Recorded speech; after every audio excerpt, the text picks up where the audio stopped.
पेश है रेडियो लड़ीवार आउण वाला कल दी 7वीं कड़ी।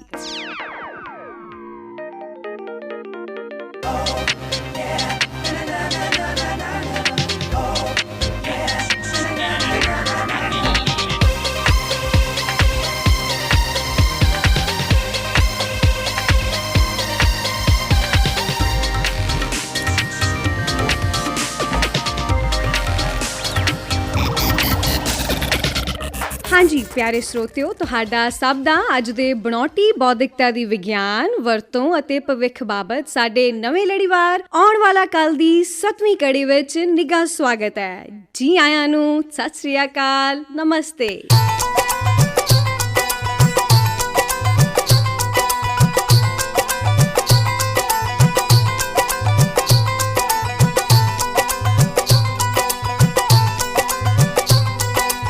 हाँ जी, इस विज्ञान लड़ीवार की पिछली कड़ी बनावटी बौद्धिकता चौथा उद्योगिक इंकलाब च सुनी सी कहानी कि बनावटी बौद्धिकता नूं किवें किया जांदा है चौथा उद्योगिक इंकलाब। सुनिया सी तुसीं कि किवें 2016 ਦੇ ਸੰਸਾਰ ਆਰਥਿਕ ਮੰਚ ਵਿੱਚ ਬਣੀ ਤੇ ਵਿਕਸਿਤ ਹੋਈ ਸੀ ਧਾਰਨਾ ਕਿ ਬਣੌਟੀ ਬੌਧਿਕਤਾ ਦੀ ਉਦਯੋਗ ਨੂੰ ਹੁਣ ਇੰਨੀ ਵੱਡੀ ਨਵੇਂ ਕਿਸਮ ਦੀ ਦੇਣ ਹੋ ਜਾਣੀ ਹੈ ਕਿ ਇਸ ਨੂੰ ਚੌਥਾ ਉਦਯੋਗਿਕ ਇਨਕਲਾਬ ਕਿਹਾ ਜਾਵੇਗਾ। ਸੁਣਿਆ ਸੀ ਕਿ ਡਿਜੀਟਲ ਇਨਕਲਾਬ ਤੋਂ ਬਾਅਦ ਹੁਣ ਤਾਂ ਉਦਯੋਗ ਦੇ ਤੌਰ ਤਰੀਕੇ ਤੇ ਉਤਪਾਦਨ ਦਾ ਰੰਗ ਢੰਗ ਹੀ ਬਦਲ ਜਾਣਾ ਹੈ ਇਸ ਬਣੌਟੀ ਬੌਧਿਕਤਾ ਦੀ ਬਦੌਲਤ। ਵੇਖੋ ਜੀ, ਕਹਾਣੀ ਅਸੀਂ ਦਿੱਤੀ ਸੀ ਸੁਣਾ ਕਿ ਹੁਣ ਤਾਂ AI ਕਾਰਨ ਬਦਲ ਜਾਣਾ ਹੈ ਸਮਾਜ ਤੇ ਜੀਵਨ ਦਾ ਹਰ ਵਰਤਾਰਾ, ਆਰਥਿਕ, ਸਮਾਜਿਕ ਤੇ ਵਿਗਿਆਨਿਕ ਤੇ ਟੈਕਨੋਲੋਜੀਕਲ। ਸੁਣਾਈ ਸੀ ਗਾਥਾ ਇਸ ਨਵੇਂ ਜਾਂ ਕਹਿ ਲਈਏ ਕਿ ਪਹਿਲਾਂ ਹੀ ਸ਼ੁਰੂ ਹੋ ਚੁੱਕੇ ਇਨਕਲਾਬ ਦੀਆਂ ਸੰਭਾਵਨਾਵਾਂ ਦੀ। ਸੁਣਿਆ ਸੀ ਬ੍ਰਿਤਾਂਤ ਇਸ ਨਵੇਂ ਇਨਕਲਾਬ ਦੇ ਕਿਉਂ ਤੇ ਕਿਵੇਂ ਦਾ। ਸੁਣੀ ਸੀ ਕਹਾਣੀ ਟਿਕਾਊ ਵਿਕਾਸ ਦੇ ਤੀਜੇ ਸਤੰਭ ਪਰਿਆਵਰਨ ਦੀ ਸੁਰੱਖਿਆ ਤੇ ਨਿਰੀਖਣ ਦੀ ਵੀ ਕਿ ਕਿਵੇਂ ਇਹ ਚੌਥਾ ਇਨਕਲਾਬ ਕਰੇਗਾ ਪ੍ਰਭਾਵਿਤ ਜਾਂ ਹੋਏਗਾ ਸਹਾਈ ਪਰਿਆਵਰਨ ਸੁਰੱਖਿਆ ਦੇ ਵੱਖ-ਵੱਖ ਪਹਿਲੂਆਂ ਦੇ ਮਾਮਲੇ 'ਚ। ਹਾਂਜੀ, ਗੱਲ ਤਾਂ ਹੋਈ ਸੀ ਕਿ AI ਨੇ ਤਾਂ ਹੁਣ ਸਿਰਜ ਦਿੱਤਾ ਏ IoT ਯਾਨੀ ਇੰਟਰਨੈਟ ਆਫ ਥਿੰਗਸ। ਖੋਲ ਦਿੱਤਾ ਸੀ ਭੇਦ ਵਾਲਾ ਸੰਦੂਕ IoT ਦਾ ਵੀ। ਦੱਸ ਦਿੱਤਾ ਸੀ ਕਿ ਕਿਵੇਂ ਵੱਖ-ਵੱਖ ਵਸਤਾਂ, ਵਿਅਕਤੀ, ਪਸ਼ੂ ਆਦਿ ਇੱਕ ਨਿਵੇਕਲੀ ਪਹਿਚਾਣ ਦੁਆਰਾ ਇੱਕ ਦੂਜੇ ਨਾਲ ਰਹਿੰਦੇ ਨੇ, ਆਪਸ ਵਿੱਚ ਜੁੜੇ ਆਭਾਸੀ ਯਾਨੀ ਵਰਚੁਅਲ ਤਾਣੇ ਬਾਣੇ ਦੇ ਰਾਹੀਂ। ਇੱਕ ਬਾਇਓਚਿਪ ਦੇ ਨਾਲ ਵਿਅਕਤੀ ਦੀ ਹਰ ਗਤੀਵਿਧੀ ਹੁੰਦੀ ਰਹਿੰਦੀ ਹੈ ਰਿਕਾਰਡ ਤੇ ਸਾਰਾ ਕੁਝ ਆ ਜਾਂਦਾ ਹੈ ਸਾਹਮਣੇ। ਸੁਣਿਆ ਸੀ ਕਿ ਕਿਵੇਂ ਹੁਣ ਇਸ IoT ਦੇ ਸਹਾਰੇ ਹੋ ਜਾਵੇਗਾ ਦਫ਼ਤਰ, ਵਪਾਰ ਅਤੇ ਉਦਯੋਗ ਵਿੱਚ ਫੈਸਲੇ ਲੈਣ ਦੇ ਅਮਲ ਵਿੱਚ ਇੱਕ ਵੱਡਾ ਸੁਧਾਰ, ਸਟੀਕ ਫੈਸਲੇ ਬਿਨਾਂ ਦੇਰੀ ਦੇ। ਚਰਚਾ ਹੋਈ ਸੀ ਕਿ ਕਿਸ ਤਰ੍ਹਾਂ IoT ਰਾਹੀਂ ਭਾਈ ਭਤੀਜਾਵਾਦ, ਸਿਫਾਰਿਸ਼, ਭ੍ਰਿਸ਼ਟਾਚਾਰ ਵਗੈਰਾ ਦਾ ਪੈ ਜਾਏਗਾ ਭੋਗ ਤੇ ਹੋ ਜਾਏਗੀ ਸਹੀ ਚੋਣ। ਨੌਕਰੀਆਂ 'ਚ ਵੀ ਕਾਬਲ ਵਿਅਕਤੀਆਂ ਨੂੰ ਹੀ ਮਿਲ ਸਕੇਗੀ ਥਾਂ। ਸੁਣਾਈ ਸੀ ਗੱਲ ਕਿ ਕਿਵੇਂ ਇਸ ਨਾਲ ਜੀਵਨ ਦੇ ਵੱਖ-ਵੱਖ ਖੇਤਰਾਂ ਵਿੱਚ ਆਏ ਵੱਡੇ ਸਿਫਤੀ ਬਦਲਾਅ ਬਦਲ ਦੇਣਗੇ ਮਨੁੱਖੀ ਸੰਵੇਦਨਾ ਨੂੰ, ਖੜੇ ਕਰ ਦੇਣਗੇ ਨਵੇਂ ਸਵਾਲ ਨੈਤਿਕਤਾ ਦੇ, ਕਰ ਦੇਣਗੇ ਹਮਲਾ ਨਿਜਤਾ ਦੇ ਉੱਪਰ ਅਤੇ ਖੋਹ ਲੈਣਗੇ ਅਨੇਕਾਂ ਹੀ ਰੁਜ਼ਗਾਰ। ਇਸੇ ਚਰਚਾ 'ਚ ਖੁੱਲ ਗਿਆ ਸੀ ਭੇਦ ਕਿ ਕਿਵੇਂ ਇਸ IoT ਨੂੰ ਚੌਥੇ ਉਦਯੋਗਿਕ ਇਨਕਲਾਬ ਨੂੰ ਅਸੀਂ ਵਰਤ ਸਕਦੇ ਹਾਂ ਸਮਾਜਿਕ ਤੇ ਆਰਥਿਕ ਪਾੜੇ ਘਟਾ ਕੇ ਬਰਾਬਰਤਾ ਵੱਲ ਪੁਲਾਂਘਾਂ ਪੁੱਟਣ ਲਈ। ਖੁੱਲ ਗਿਆ ਸੀ ਭੇਦ ਕਿ ਕਿਵੇਂ ਇਸ ਨਾਲ ਕੰਮ ਦੇ ਘੰਟੇ ਘਟਾ ਕੇ ਅਸੀਂ ਮਨੁੱਖ ਨੂੰ ਵਕਤ ਦੇ ਸਕਦੇ ਹਾਂ ਕੋਮਲ ਕਲਾਮਾਂ ਵਿਕਸਿਤ ਕਰਨ ਦੇ ਲਈ, ਜੀਵਨ ਵਿੱਚ ਜ਼ਿਆਦਾ ਕੰਮ ਕਾਰਨ ਹੁੰਦੀ ਥਕਾਨ ਘਟਾ ਕੇ ਗੁਣਵੱਤਾ ਵਾਲਾ ਜੀਵਨ ਦੇਣ ਲਈ ਅਤੇ ਇਨਸਾਫ ਦੇਣ ਲਈ। ਸੁਣਾਈ ਸੀ ਗਾਥਾ ਕਿ ਇਹ ਬਦਲ ਦੇਗਾ ਸਾਡੀ ਤਰਜ਼ੇ ਜ਼ਿੰਦਗੀ, ਪਰ ਇਹ ਇੱਕ ਅਜਿਹਾ ਦਿਓ ਵੀ ਹੈ ਜਿਸ ਨੂੰ ਵਸ 'ਚ ਰੱਖਣਾ ਜ਼ਰੂਰੀ ਹੋਏਗਾ। ਅੱਜ ਦੀ ਇਸ ਕੜੀ ਵਿੱਚ ਸੁਣਾਂਗੇ ਅਸੀਂ ਕਹਾਣੀ ਇਸ ਬਣੌਟੀ ਬੌਧਿਕਤਾ ਦੇ ਸੁਪਨਿਆਂ ਦੀ ਦੁਨੀਆ ਦੀ। ਕਿਹੜੇ ਹਨ ਨਵੇਂ ਦੇ ਸਹਦੇ ਸਾਡੇ ਇਸ ਬਣੌਟੀ ਬੌਧਿਕਤਾ ਦੇ ਸੰਸਾਰ ਦੇ। ਇਸ ਨਵੇਂ ਲੜੀਵਾਰ ਆਉਣ ਵਾਲਾ ਕੱਲ ਦੀ 7ਵੀਂ ਕੜੀ ਬਣੌਟੀ ਬੌਧਿਕਤਾ ਦੇ ਨਵੇਂ ਦੇ ਸਹਦੇ ਯਾਨੀ ਸੁਪਰਸਟਾਰ। ਲਓ ਸੁਣੋ, ਇਉਂ ਪੇਸ਼ ਕਰਦੇ ਨੇ ਸਾਡੇ ਇਹ ਕਲਾਕਾਰ।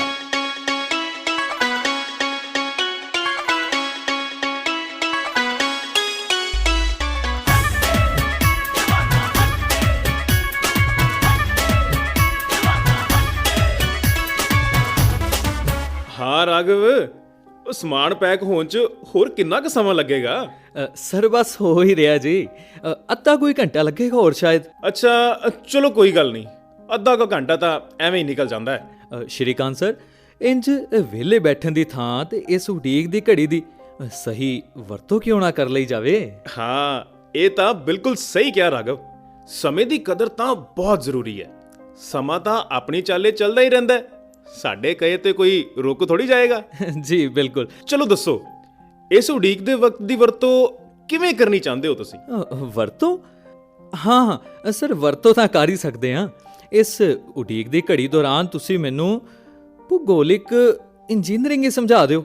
ਜੀਓ ਇੰਜੀਨੀਅਰਿੰਗ 'ਚ AI ਤੇ ਰੋਬੋਟਿਕਸ ਦੀ ਮਦਦ ਨਾਲ ਧਰਤੀ ਦੇ ਦੁਰਗਮ ਸਥਾਨਾਂ ਦੀ, ਜਿਵੇਂ ਕਿ ਚੋਟੀਆਂ ਦੀ, ਰੇਗਿਸਤਾਨਾਂ ਦੀ, ਰੋਹੀ ਬਿਆਬਾਨਾਂ ਦੀ, ਖਤਰਨਾਕ ਸੰਘਣੇ ਜੰਗਲਾਂ ਦੀ, ਡੂੰਘੇ ਸਾਗਰਾਂ ਦੀ ਅਸੀਂ ਸਟੀਕ ਜਾਣਕਾਰੀ ਪ੍ਰਾਪਤ ਕਰ ਸਕਦੇ ਹਾਂ। ਯਾਨੀ ਸਰ ਬਿਨਾਂ ਉਹਨਾਂ ਸਥਾਨਾਂ ਦੇ ਉੱਪਰ ਜਾਣ ਦੇ ਹੀ? ਬਿਲਕੁਲ। ਤੇ ਬਿਨਾਂ ਕਿਸੇ ਮਨੁੱਖੀ ਜੀਵਨ ਨੂੰ ਕਿਸੇ ਖਤਰੇ ਵਿੱਚ ਪਾਉਣ ਦੇ ਹੀ? ਹਾਂ ਰਾਘਵ ਜੀ, ਹਾਂ। ਧਰਤੀ ਉੱਪਰ ਜੋ ਗੜਬੜੀਆਂ ਹੋਈਆਂ ਨੇ ਉਹਨਾਂ ਨੂੰ ਵੀ ਅਸੀਂ ਇਸ ਜੀਓ ਇੰਜੀਨੀਅਰਿੰਗ ਰਾਹੀਂ ਰੋਬੋਟਸ ਤੇ AI ਦੇ ਸਹਾਰੇ ਠੀਕ ਕਰਨ ਦੀ ਕੋਸ਼ਿਸ਼ ਕਰ ਸਕਦੇ ਹਾਂ। ਸ਼੍ਰੀਕਾਂਤ ਸਰ, ਵੈਸੇ ਤਾਂ ਆਪ ਦੀਆਂ ਗੱਲਾਂ ਸੁਣ ਕੇ ਤਾਂ ਮੇਰਾ ਦਿਮਾਗ ਹੀ ਘੁੰਮ ਗਿਆ ਜੀ, ਪਰ ਫਿਰ ਵੀ ਪੁੱਛ ਹੀ ਲੈਂਦਾ, ਇਹ ਜੋ ਮਨੁੱਖ ਕਾਰਨ ਧਰਤੀ ਦਾ ਤਾਪਮਾਨ ਵੱਧ ਰਿਹਾ, ਕੀ ਇਸ ਸਾਰੇ ਕੁਝ ਨੂੰ ਵੀ ਇਹ ਤੁਹਾਡੇ AI ਰੋਬੋਟ ਮਿਲ ਕੇ ਠੀਕ ਕਰ ਦੇਣਗੇ? ਕੀ ਇਹ ਮਨੁੱਖ ਵੱਲੋਂ ਵਿਕਾਸ ਦੇ ਨਾਮ ਤੇ ਕੀਤੇ ਸਾਰੇ ਪਾਪ ਹੀ ਟੈਕਨੋਲੋਜੀ ਧੋ ਦੇਵੇਗੀ? ਰਾਘਵ ਜੀ, ਪਾਪ ਤਾਂ ਭੁਗਤਣੇ ਹੀ ਪੈਂਦੇ ਨੇ। ਫਿਰ ਵੀ AI ਨਾਲ ਲੈਸ ਕਰੋੜਾਂ ਦੀ ਸੰਖਿਆ 'ਚ ਨੈਨੋ ਰੋਬੋਟਸ ਵਾਯੂਮੰਡਲ ਦੀ ਕੰਪੋਜੀਸ਼ਨ ਬਦਲ ਸਕਦੇ ਨੇ। ਉਦਾਹਰਨ ਵਜੋਂ, ਜੇ ਕਾਰਬਨ ਡਾਈਆਕਸਾਈਡ ਦੀ ਮਾਤਰਾ ਜ਼ਿਆਦਾ ਹੋਵੇ ਤਾਂ ਨੈਨੋ ਰੋਬੋਟਸ ਉਸ ਨੂੰ ਸੋਖਣਗੇ ਤੇ ਆਕਸੀਜਨ ਛੱਡਣਗੇ। AI ਇਸ ਜਲਵਾਯੂ ਪਰਿਵਰਤਨ ਨੂੰ ਰੋਕਣ ਵਿੱਚ ਵੀ ਕੋਈ ਭੂਮਿਕਾ ਨਿਭਾ ਸਕਦੀ ਏ? ਹਾਂ, ਕਿਉਂ ਨਹੀਂ। ਜਲਵਾਯੂ ਪਰਿਵਰਤਨ ਨੂੰ ਰੋਕਣ 'ਚ ਤਾਂ AI ਦੀ ਭੂਮਿਕਾ ਬਹੁਤ ਹੀ ਮਹੱਤਵਪੂਰਨ ਹੋ ਸਕਦੀ ਹੈ। ਜਿਸ ਤਰ੍ਹਾਂ ਕਾਰਬਨ ਡਾਈਆਕਸਾਈਡ ਦੇ ਸਰੋਤ ਪਤਾ ਕਰਨਾ, ਉਹਨਾਂ ਦਾ ਵਿਕਲਪ ਸੁਝਾਉਣਾ, ਬਾਰਿਸ਼ ਦੇ ਪਰਿਵਰਤਨ ਦਾ ਪੂਰਵ ਅਨੁਮਾਨ ਤੇ ਉਸ ਅਨੁਮਾਨ ਉੱਪਰ ਆਧਾਰਿਤ ਮਨੁੱਖੀ ਗਤੀਵਿਧੀਆਂ ਚਲਾਉਣੀਆਂ। ਸ਼੍ਰੀਕਾਂਤ ਸਰ, ਕੀ ਇਹ ਆਪ ਦੀ ਇਹ ਇੰਜੀਨੀਅਰਿੰਗ ਇਹਨਾਂ ਅਨੁਮਾਨਾਂ ਨਾਲ ਕਿਸਾਨ ਦੀ ਵੀ ਕੋਈ ਮਦਦ ਕਰ ਸਕਦੀ ਹੈ? ਬਹੁਤ ਜ਼ਿਆਦਾ।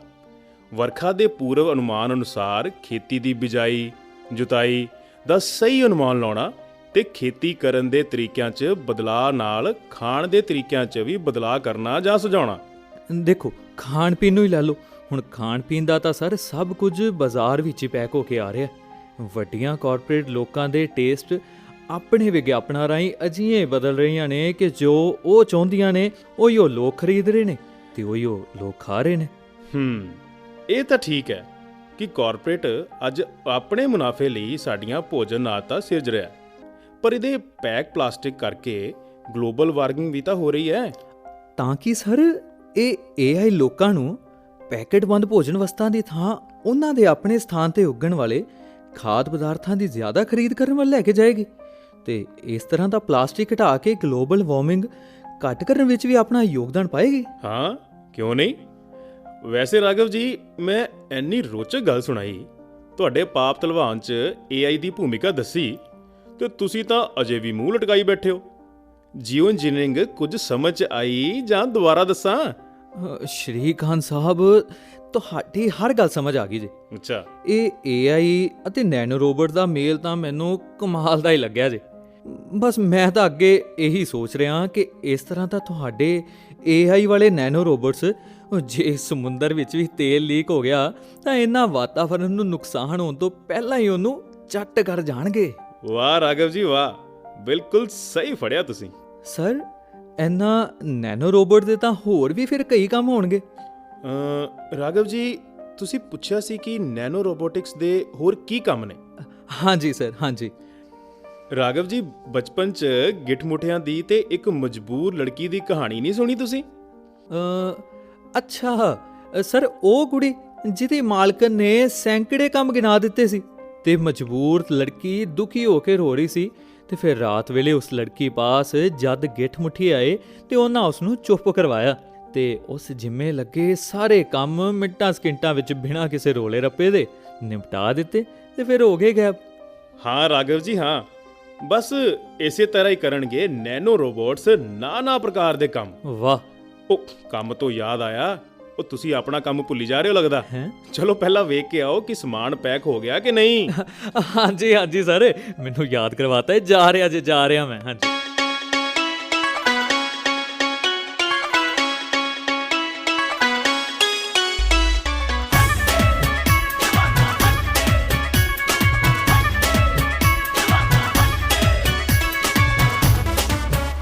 ਸ਼੍ਰੀਮਾਨ ਜੀ, ਕੀ ਮੈਂ ਅੰਦਰ ਆ ਸਕਦਾ? ਉਹ ਰਾਘਵ ਜੀ ਕੀ ਤੁਸੀਂ ਵੀ ਹੁਣ ਪੁੱਛ ਕੇ ਆਓਗੇ? ਇਹ ਦੱਸੋ ਕਿ ਸਮਾਨ ਪੈਕ ਹੋ ਗਿਆ? ਜੀ ਸ਼੍ਰੀਕਾਂਤ ਸਾਹਿਬ, ਬਸ ਹੋਣ ਹੀ ਵਾਲਾ ਜੇ। ਉਹ ਜਦ ਪੈਕ ਹੋ ਕੇ ਗੱਡੀ ਵਿੱਚ ਰੱਖ ਦਿੱਤਾ ਜਾਵੇਗਾ ਤਾਂ ਤੁਹਾਨੂੰ ਤਾਂ ਸੰਦੇਸ਼ ਮਿਲ ਹੀ ਜਾਵੇਗਾ। ਚਲੋ ਠੀਕ ਹੈ। ਤੇ ਤੁਹਾਡਾ ਸਮਾਨ? ਹਾਂਜੀ, ਉਹ ਵੀ ਨਾਲ ਹੀ ਪੈਕ ਹੋ ਰਿਹਾ। ਪਰ ਸਰ, ਸਾਡੀ ਉਹ ਗੱਲ ਤਾਂ ਵਿਚਾਲੇ ਰਹਿ ਗਈ ਕਿ ਨੈਨੋ ਰੋਬੋਟਸ ਕਿਹੜੇ ਕੰਮ ਕਰਨਗੇ। ਅੱਛਾ, ਤਾਂ ਚਲੋ ਇਹ ਵੀ ਸੁਣ ਲਓ। AI ਮਹਿਜ਼ ਵੀਡੀਓ ਗੇਮਾਂ ਤੇ ਬੋਰਡ ਗੇਮਾਂ ਤੋਂ ਅੱਗੇ ਬਹੁਤ ਕ੍ਰਿਸ਼ਮੇ ਕਰਨ ਵਾਲੀ ਹੈ। ਅੱਛਾ ਜੀ। ਸਰ, ਉਹ ਕਿਹੜੇ? ਸੰਸਾਰ ਦੇ 2 ਕਦਾਵਰ ਟੈਕਨੀਕਲ ਅਦਾਰਿਆਂ ਨੇ ਨੇਤਰਹੀਨਾਂ ਦੀ ਸਹਾਇਤਾ ਲਈ ਇਸ ਦੀ ਵਰਤੋਂ ਸ਼ੁਰੂ ਕਰ ਦਿੱਤੀ ਹੈ। ਸੰਸਾਰ ਸਿਹਤ ਸੰਸਥਾ ਅਨੁਸਾਰ ਦੁਨੀਆ 'ਚ 28.5 ਕਰੋੜ ਯਾਨੀ ਦੁਨੀਆ ਦੀ ਆਬਾਦੀ ਦਾ 4% ਨਜ਼ਰ ਪੱਖੋਂ ਆਤੁਰ ਹੈ। ਪਰ ਇਹਨਾਂ ਨੂੰ ਤਾਂ ਹੁਣ ਵੀ ਪੜ੍ਹਨ ਸਹੂਲਤ ਉਪਲਬਧ ਹੈ। ਹਾਂ ਹੈ, ਪਰ ਬਹੁਤ ਘੱਟ ਗੁਣਵੱਤਾ ਵਾਲੀ। ਹੁਣ ਤਾਂ AI ਨਾਲ ਉਹ ਤਸਵੀਰਾਂ ਵੀ ਪੜ੍ਹ ਸਕਣਗੇ। ਪਹਿਲਾਂ ਤਾਂ ਉਹ ਤਸਵੀਰ ਵਿੱਚ ਜਾਂ ਵੀਡੀਓ 'ਚ ਕੇਵਲ ਬਹੁਤ ਹੀ ਮੁੱਢਲੀ ਜਾਣਕਾਰੀ ਲੈ ਸਕਦੇ ਸੀ, ਜਿਵੇਂ ਉਹ ਕਿਸੇ ਫੋਟੋ ਜਾਂ ਵੀਡੀਓ 'ਚ ਕਿਸੇ ਦੰਪਤੀ ਬਾਬਤ ਜਾਣ ਸਕਦੇ ਸੀ। ਪਰ ਉਹ ਧਰਤੀ ਉੱਪਰ ਲੈਂਡ ਕਰ ਗਏ, ਕਿੱਥੋਂ ਲੈਂਡ ਕੀਤੇ, ਕਿਸ ਵਾਹਨ 'ਚ ਆਏ, ਉਹਨਾਂ ਨੂੰ ਨਹੀਂ ਸੀ ਪਤਾ ਚੱਲਦਾ। ਤਾਂ ਕਿ ਸਰ, ਹੁਣ ਉਹਨਾਂ ਨੂੰ ਪਤਾ ਚੱਲ ਜਾਵੇਗਾ ਕਿ ਉਹ ਝੀਲ ਵਿਚਲੀ ਬੇੜੀ ਵਿੱਚੋਂ ਜਾਂ ਸਮੁੰਦਰੀ ਬੋਟ ਵਿੱਚੋਂ ਜਾਂ ਹਵਾਈ ਜਹਾਜ਼ ਵਿੱਚੋਂ ਲੈਂਡ ਕੀਤੀ। ਬਿਲਕੁਲ ਸਹੀ ਕਿਹਾ ਰਾਘਵ ਜੀ। ਪਰ ਸਰ, ਫਿਰ ਵੀ ਇੰਨੀ ਜ਼ਿਆਦਾ ਤਫਸੀਲ ਤਾਂ ਨਹੀਂ ਨਾ ਮਿਲੇਗੀ। ਬਿਲਕੁਲ ਰਾਘਵ ਜੀ, ਪਰ ਹੁਣ ਬੈਡੂ ਦੀ ਡੋਲਾਈਟ ਰਾਹੀਂ, ਕੰਨ ਰਾਹੀਂ ਸਾਰਾ ਵਿਸਤਾਰ ਤਸਵੀਰ ਦਾ ਉਵੇਂ ਮਿਲ ਜਾਏਗਾ ਜਿਵੇਂ ਕੋਈ ਉਹ ਵਿਅਕਤੀ ਮਹਿਸੂਸ ਕਰ ਰਿਹਾ ਹੋਏਗਾ ਜਿਹੜਾ ਉਸ ਨੂੰ ਹਕੀਕਤ ਵਿੱਚ ਵੇਖ ਰਿਹਾ ਹੋਏਗਾ। ਤਾਂ ਤੇ ਸਰ, ਇਹ AI ਨਾਲ ਸੰਸਾਰ ਵਧੇਰੇ ਸੁੰਦਰ ਵੀ ਹੋ ਸਕਦਾ ਹੈ। ਹੋ ਸਕਦਾ ਨਹੀਂ, ਹੋਏਗਾ। AI ਫੋਟੋਆਂ ਉੱਪਰ ਲਿਖਣ, ਪੇਂਟ ਕਰਨ ਤੇ ਉਹਨਾਂ ਨੂੰ ਰੰਗਦਾਰ ਬਣਾਉਣ 'ਚ ਵੀ ਕੰਮ ਆਏਗੀ। ਮਤਲਬ ਸੰਸਾਰ ਨੂੰ ਹੋਰ ਸੋਹਣਾ ਬਣਾਏਗੀ। ਸਰ ਜੀ ਮੈਂ ਸਮਾਨ ਜੀ ਗੱਡੀ 'ਚ ਰੱਖਤਾ ਜੀ ਤੁਹਾਡਾ ਜੀ। ਓਹੋ, ਥੈਂਕ ਯੂ। ਰਾਘਵ, ਚਲੋ ਫਲਾਈਟ ਦਾ ਨਾ ਟਾਈਮ ਵੀ ਹੋ ਰਿਹਾ। ਹਾਂਜੀ ਸਰ, ਪਹਿਲੇ ਆਓ। ਹਾਂਜੀ ਚਲੋ।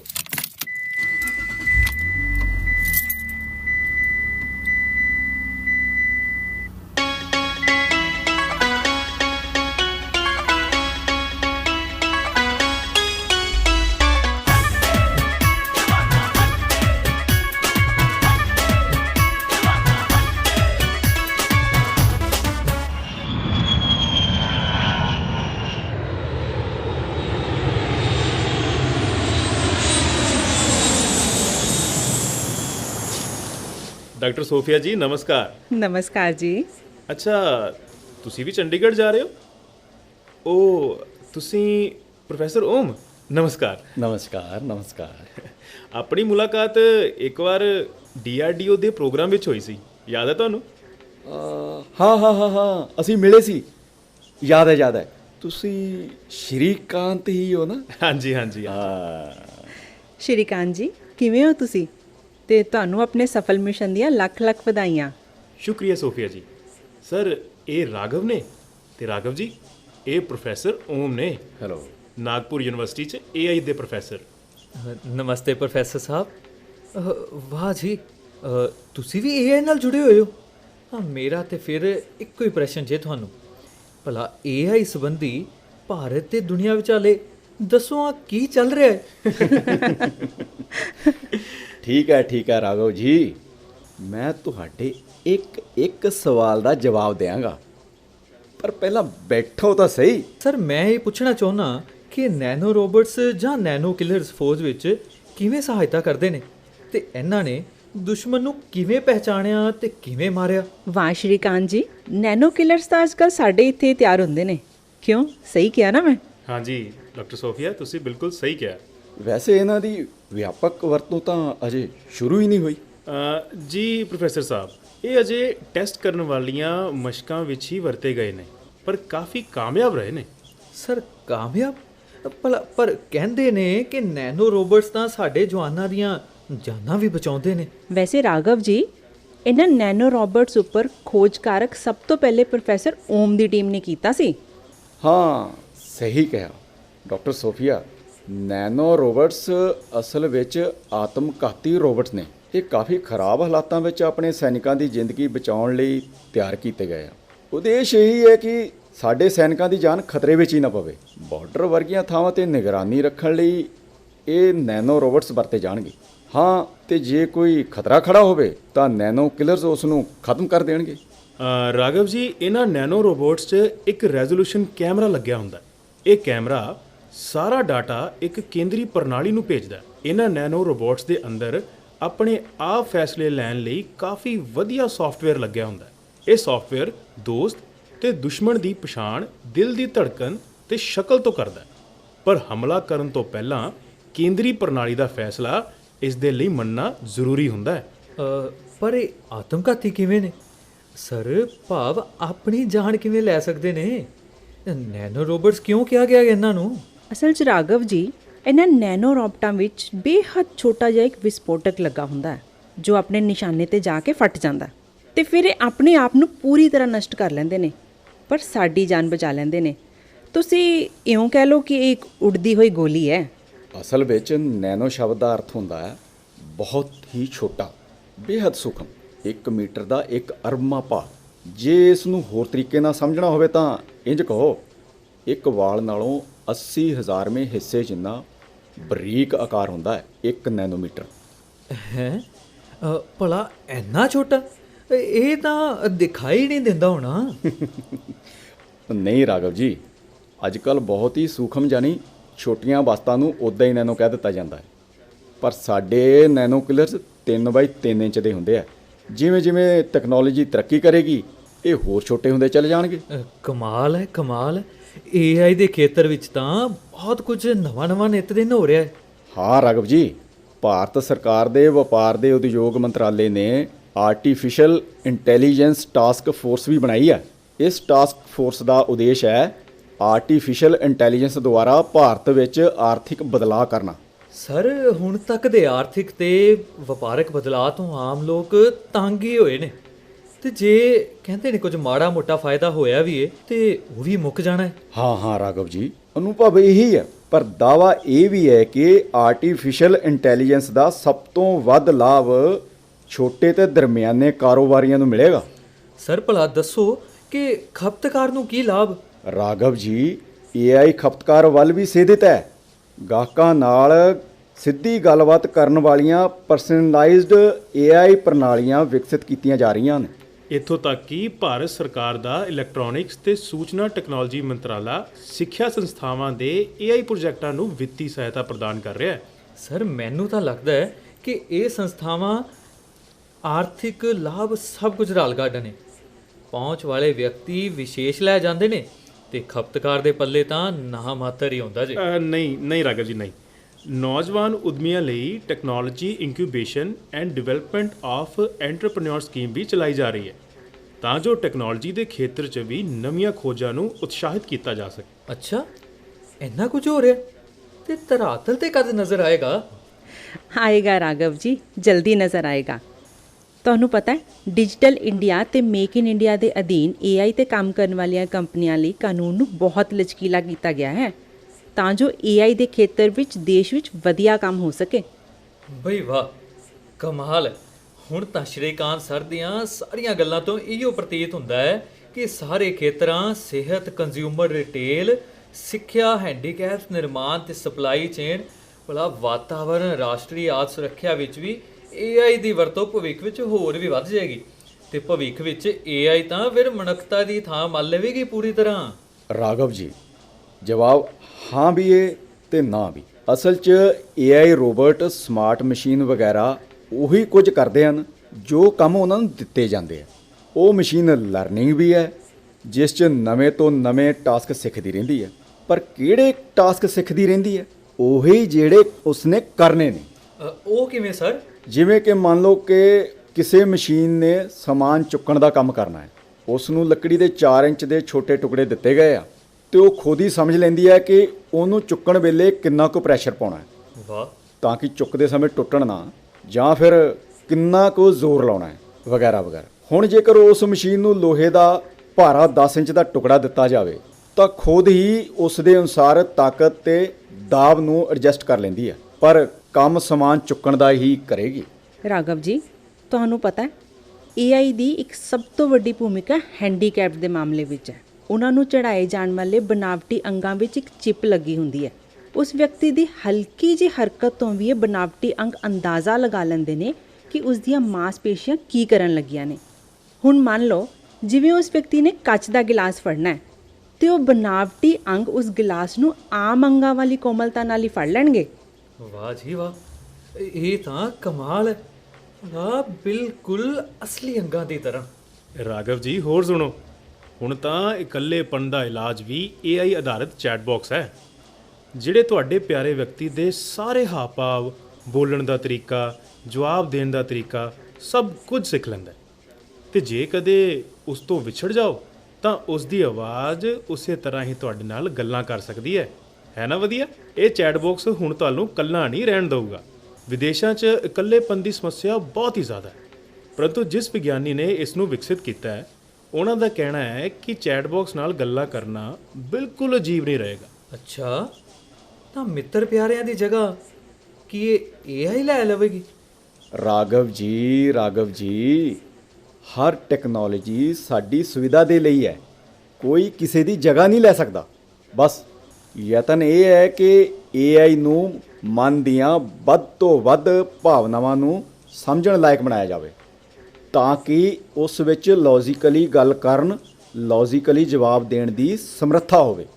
ਰਾਘਵ ਜੀ, AI ਨੇ ਤਾਂ ਹੁਣ ਇੰਨੀ ਤਰੱਕੀ ਕਰ ਲਈ ਹੈ ਕਿ ਐਕਸ-ਰੇ ਤੇ ਮੈਡੀਕਲ ਟੈਸਟ ਰਿਪੋਰਟਾਂ ਦੇਖ ਕੇ ਉਹ ਰੋਗ ਡਾਇਗਨੋਸ ਕਰਨ 'ਚ ਕਾਮਯਾਬ ਹੋ ਗਈ ਹੈ। ਅੱਛਾ ਜੀ, ਮੈਡੀਕਲ ਖੇਤਰ ਵਿੱਚ ਹੋਰ ਕੀ ਕੀਤਾ ਜਾ ਰਿਹਾ ਬਣਾਉਟੀ ਬੌਧਿਕਤਾ ਦੇ ਨਾਲ?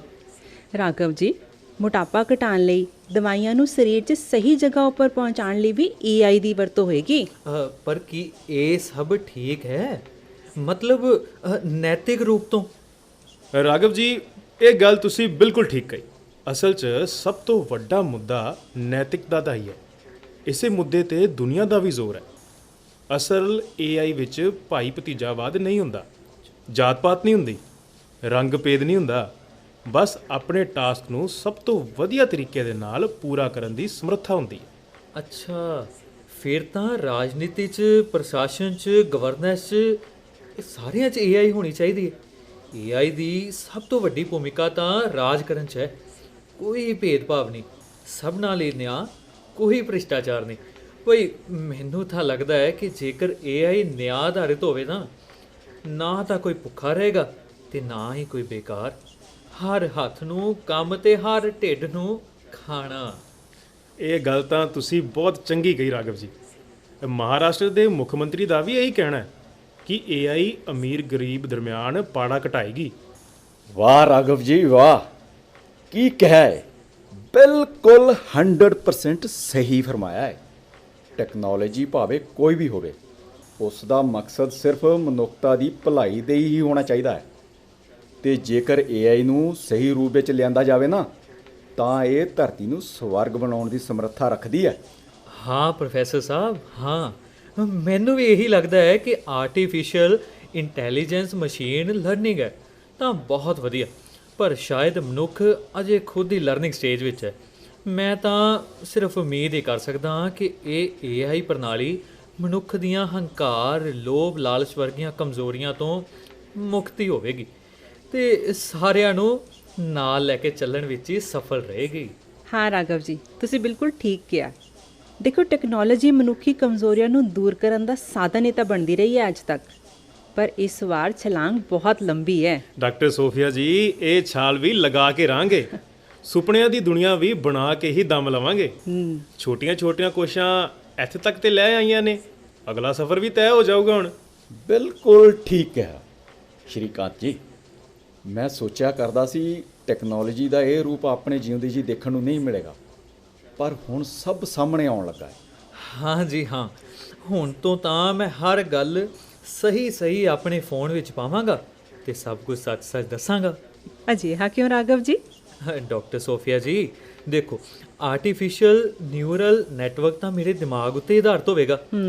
ਕੱਲ ਨੂੰ AI ਦਾ ਜ਼ਮਾਨਾ ਆ ਗਿਆ ਤਾਂ ਮੈਂ ਚਾਹੁੰਦਾ ਕਿ ਸੱਚਾ ਤੇ ਨਿਆਂ ਪਸੰਦ ਦੇ ਰਾਜਾ ਹੋਵੇ, ਤਾਂ ਕਿ ਹਰ ਕਿਸੇ ਨੂੰ ਪੱਖਪਾਤ ਤੇ ਮਾੜੇ ਕੰਮਾਂ ਤੋਂ ਦੂਰ ਹੀ ਰਹਿਣਾ ਪਵੇ। ਹਾਂਜੀ ਰਾਘਵ ਜੀ, ਇਮਤਿਹਾਨ ਦੌਰਾਨ ਹੇਰਾਫੇਰੀ ਰੋਕਣ ਵਾਸਤੇ ਵੀ AI ਦੀ ਵਰਤੋਂ ਕੀਤੀ ਜਾ ਸਕਦੀ ਹੈ।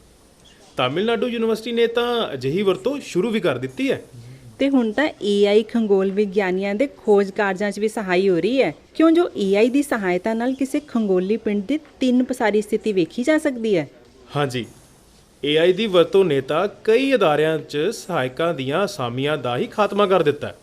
National payment corporation of India ਨੇ ਤਾਂ ਪਹਿਲੇ ਹੀ ਮਨੁੱਖੀ ਸਹਾਇਕ ਥਾਂ ਵਰਚੁਅਲ ਅਸਿਸਟੈਂਟ ਦੀਆਂ ਸੇਵਾਵਾਂ ਲੈਣੀਆਂ ਸ਼ੁਰੂ ਕਰ ਦਿੱਤੀਆਂ ਨੇ। ਅੱਛਾ ਜੀ, ਹੁਣ ਸਰ ਇਹ ਵੀ ਦੱਸੋ ਕਿ ਭਾਰਤ ਵਿੱਚ AI ਉੱਪਰ ਖੋਜ ਭਲਾ ਕਿੱਥੇ ਹੋ ਰਹੀ ਹੈ? ਮੈਂ ਦੱਸਦੀ ਹਾਂ ਰਾਘਵ ਜੀ, AI ਉੱਪਰ ਖੋਜ ਦੀਆਂ ਕਈ ਸੰਸਥਾਵਾਂ ਤਾਂ ਬੈਂਗਲੌਰ 'ਚ ਨੇ, ਜਿਵੇਂ Samsung India, AI Google, AI ਬ੍ਰੌਸ਼ਿਚ ਕੇਂਦਰ, technology innovation labs PayPal, societal impact through cloud. ਸਹੀ ਕਿਹਾ, AI ਉੱਪਰ ਖੋਜ ਵਿੱਚ ਭਾਰਤ ਵੀ ਅੱਗੇ ਹੈ। AI ਬਾਰੇ ਇਹ ਸਭ ਕੁਝ ਜਾਣਨ ਦਾ ਇੱਕ ਲਾਭ ਤਾਂ ਹੋਇਆ ਹੈ, ਲੋਕਾਂ ਸਾਹਮਣੇ ਸਹੀ ਤਸਵੀਰ ਪੇਸ਼ ਹੋਈ ਹੈ। ਹਾਂਜੀ, ਚਲੋ ਇੱਕ ਗੱਲ ਤਾਂ ਹੋਏਗੀ ਕਿ ਭ੍ਰਿਸ਼ਟਾਚਾਰ ਰੋਕ ਕੇ ਚੰਗਾ ਪ੍ਰਸ਼ਾਸਨ ਦੇਣ ਦਾ ਇੱਕ ਜ਼ਰੀਆ ਤਾਂ ਹੋ ਹੀ ਸਕਦੀ ਹੈ। ਇਹ AI ਮੋਟੇ ਢਿੱਡਾਂ ਤੇ ਰੋਕ ਤਾਂ ਮੇਰੇ ਖਿਆਲ ਨਾਲ ਲਾ ਹੀ ਦਊਗੀ।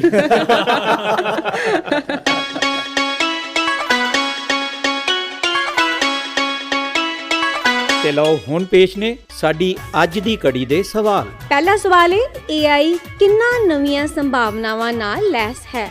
ਸਵਾਲ ਨੰਬਰ 2, AI ਭਵਿੱਖ ਵਿੱਚ ਮਨੁੱਖ ਦੇ ਵਿਕਾਸ ਵਿੱਚ ਕਿਵੇਂ ਹਿੱਸਾ ਪਾਵੇਗੀ? ਸਵਾਲ ਇੱਕ ਵਾਰੀ ਫੇਰ ਸੁਣ ਲਓ। ਪਹਿਲਾ ਸਵਾਲ ਹੈ, AI ਕਿੰਨਾ ਨਵੀਆਂ ਸੰਭਾਵਨਾਵਾਂ ਨਾਲ ਲੈਸ ਹੈ? ਸਵਾਲ ਨੰਬਰ 2, AI ਭਵਿੱਖ ਵਿੱਚ ਮਨੁੱਖ ਦੇ ਵਿਕਾਸ ਵਿੱਚ ਕਿਵੇਂ ਹਿੱਸਾ ਪਾਵੇਗੀ? ਜਵਾਬ ਭੇਜਣ ਲਈ ਸਾਡਾ ਪਤਾ ਨੋਟ ਕਰ ਲਓ। ਇੰਚਾਰਜ ਪ੍ਰੋਗਰਾਮ ਆਉਣ ਵਾਲਾ ਕੱਲ, ਮਾਰਫਤ station director, Akashvani Jalandhar, pin code 144001। ਭਾਗ ਲੈਣ ਵਾਲੇ ਕਲਾਕਾਰ ਕਰਨ, ਜਸਪ੍ਰੀਤ ਕੌਰ, ਨਾਨਕ ਸਿੰਘ ਸੋਢੀ, ਕਸ਼ਮੀਰ ਸਿੰਘ, ਮਨਪ੍ਰੀਤ ਕੌਰ ਤੇ ਰਾਜਕੁਮਾਰ ਤੁਲੀ। ਮੂਲ ਲੇਖਣ ਤੇ ਖੋਜ ਡਾਕਟਰ ਅਨੁਰਾਗ ਸ਼ਰਮਾ। ਲੜੀਵਾਰ ਸੰਯੋਜਕ ਡਾਕਟਰ BK ਤਿਆਗੀ। ਪੰਜਾਬੀ ਰੂਪਾਂਤਰ ਖੋਜ ਤੇ ਲੇਖਣ ਭਾਰਤ ਗਿਆਨ ਵਿਗਿਆਨ ਸਮਿਤੀ ਪੰਜਾਬ ਤੇ ਚੰਡੀਗੜ੍ਹ। ਵਿਸ਼ੇਸ਼ ਸਹਿਯੋਗ ਸਰਬਜੀਤ ਰਿਸ਼ੀ। ਪੇਸ਼ਕਸ਼ ਗੁਰਵਿੰਦਰ ਸਿੰਘ ਤੇ ਅਮਨਦੇਵ ਜੋਸ਼ੀ।